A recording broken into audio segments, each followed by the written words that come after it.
Voilà, notre invité nous a rejoint à présent. Bonjour Sarah Schifferling. Bonjour. De quoi allons-nous parler aujourd'hui? On va parler de la discrimination en matière de droit du travail.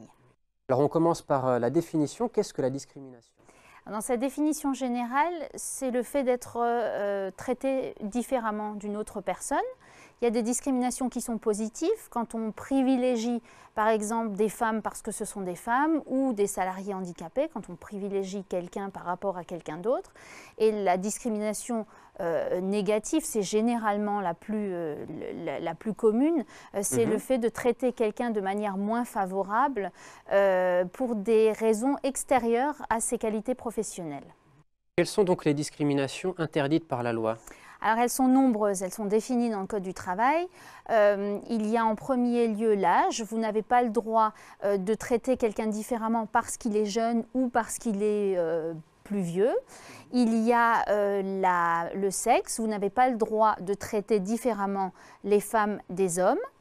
Il y a la race, vous n'avez pas le droit de refuser d'embaucher quelqu'un parce qu'il est d'origine étrangère, même s'il est français. Vous n'avez pas le droit de sanctionner quelqu'un en raison de ses opinions politiques ou ses opinions religieuses. Dans le même sens, vous n'avez pas le droit de licencier quelqu'un parce qu'il est homosexuel, donc ça c'est l'interdiction liée aux mœurs. Vous n'avez pas le droit de sanctionner quelqu'un parce qu'il exerce des activités syndicales. Vous n'avez pas le droit non plus de sanctionner quelqu'un en raison de son état de santé parce que vous estimez qu'il est trop souvent absent ou parce qu'une salariée est en état de grossesse. Et depuis peu, alors ça c'est tout nouveau, c'est suite à la nouvelle loi qui vient de sortir, vous n'avez pas le droit de prendre en considération le lieu de résidence parce que vous savez qu'à Paris notamment, certains employeurs refusent d'embaucher quand ils voient que les candidats viennent de cités sensibles et donc on n'a pas le droit de se baser sur le lieu de résidence pour refuser d'embaucher quelqu'un.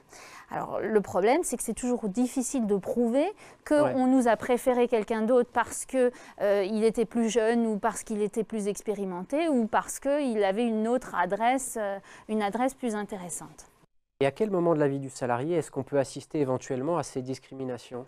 Alors, il y a plusieurs étapes. Il y a les discriminations lors du recrutement. Alors, on n'a pas le droit de demander des informations sur le sexe, sur les mœurs, sur la situation de famille ou sur l'état de santé. Donc, on ne peut pas mettre dans une annonce à Pôle emploi indiquer moi, je recherche une femme d'environ 30 ans qui soit célibataire. C'est interdit, à part pour tout ce qui est acteur et tout ce qui est dans le monde du spectacle, parce que bien évidemment, si vous cherchez quelqu'un pour un rôle, vous ne pouvez pas mettre une annonce générale, il y a des critères physiques et des critères d'âge, donc dans ce cas-là, ce n'est pas interdit. Ça, c'est en matière de recrutement.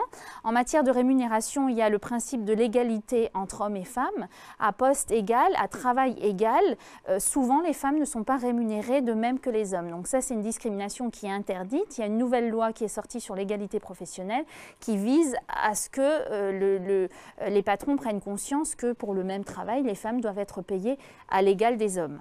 Il y a aussi en matière de promotion, on n'a pas le droit, par exemple un délégué syndical, on n'a pas le droit de lui refuser une promotion si c'est une promotion générale qui est prévue dans l'entreprise, on n'a pas le droit de la lui refuser à lui parce qu'il est délégué syndical, de même qu'on n'a pas le droit de lui refuser une formation si cette formation est allouée à d'autres personnes juste parce que lui est délégué ou parce que c'est une femme ou parce qu'il est jeune, enfin ça c'est lors de la formation. Ces critères ne sont pas recevables. Ces critères ne sont pas recevables et lors du licenciement ou toute autre sanction, on n'a pas le droit non plus de se baser sur des critères discriminatoires. On ne peut pas muter quelqu'un juste parce que ses opinions politiques ne nous conviennent pas et on ne peut pas licencier quelqu'un juste parce que ses mœurs ne nous conviennent pas. Pour autant, certaines différences entre les salariés peuvent exister. Quelles sont-elles ? Alors, la loi prévoit qu'il s'agit des exigences professionnelles essentielles et que l'objectif doit être légitime. Alors, vous me direz, ça ne veut pas dire grand-chose parce que ça reste vague et on peut un peu mettre de tout là-dedans. La jurisprudence considère qu'on peut avantager les personnes handicapées, donc ça c'est une discrimination positive pour les insérer dans le monde du travail. On peut prendre en compte les activités politiques et religieuses dans les structures dédiées à cela. Ce que je veux dire, c'est que si vous avez une école chrétienne, vous pouvez embaucher quelqu'un qui est de confession chrétienne pour donner des cours de religion. Donc là, c'est une discrimination qui est autorisée parce que c'est le but qui est recherché. Et vous avez aussi le droit de faire une discrimination positive en ce qui concerne les femmes enceintes, donc de leur attribuer un poste justement parce qu'elles sont femmes enceintes. De même que quand vous avez un salarié dont l'inaptitude est déterminée par le médecin du travail, là aussi vous pouvez prendre son état de santé pour l'affecter à un autre poste. Normalement, l'état de santé ne permet pas à l'employeur de faire une différence entre les salariés, mais en ce qui concerne l'avis d'inaptitude, là l'employeur doit prendre en compte l'état de santé pour adapter le poste du salarié. Alors, lorsqu'on est victime d'une de ces discriminations, quels sont les recours? Qu'est-ce qu'on peut faire? Alors, on peut faire une procédure pénale. On porte plainte soit devant le procureur de la République, soit au commissariat, soit à la gendarmerie. Et la discrimination est punie d'une peine de 3 ans d'emprisonnement et de 45 000 € d'amende. L'employeur peut aussi être exclu des marchés publics s'il travaille souvent avec l'État. Maintenant, le point positif, c'est que c'est le procureur qui cherchera les preuves de la discrimination, mais c'est aussi lui qui décidera si l'employeur est poursuivi ou pas. Ça veut dire qu'on peut être discriminé, mais que le procureur estime que ce n'est pas suffisant pour engager une procédure pénale. Donc à côté de ça, il y a une procédure civile qui est généralement destinée à obtenir une indemnisation. Le problème, c'est que c'est à nous de prouver qu'il y a eu discrimination.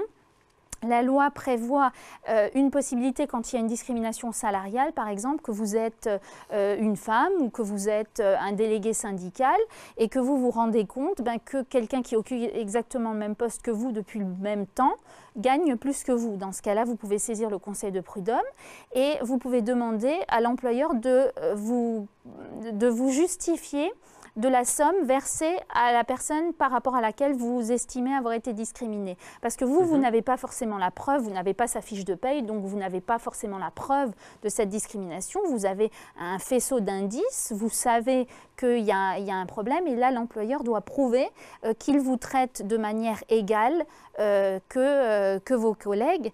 Donc, vous pouvez demander dans ce cas-là un rappel de salaire, vous pouvez demander également des dommages et intérêts, mais le problème, c'est que la procédure est compliquée, qu'elle est longue et que ça décourage souvent des salariés de l'engager. Merci beaucoup en tout cas d'être venu sur notre plateau. Avec plaisir. Et j'en profite pour vous rappeler que désormais vous pouvez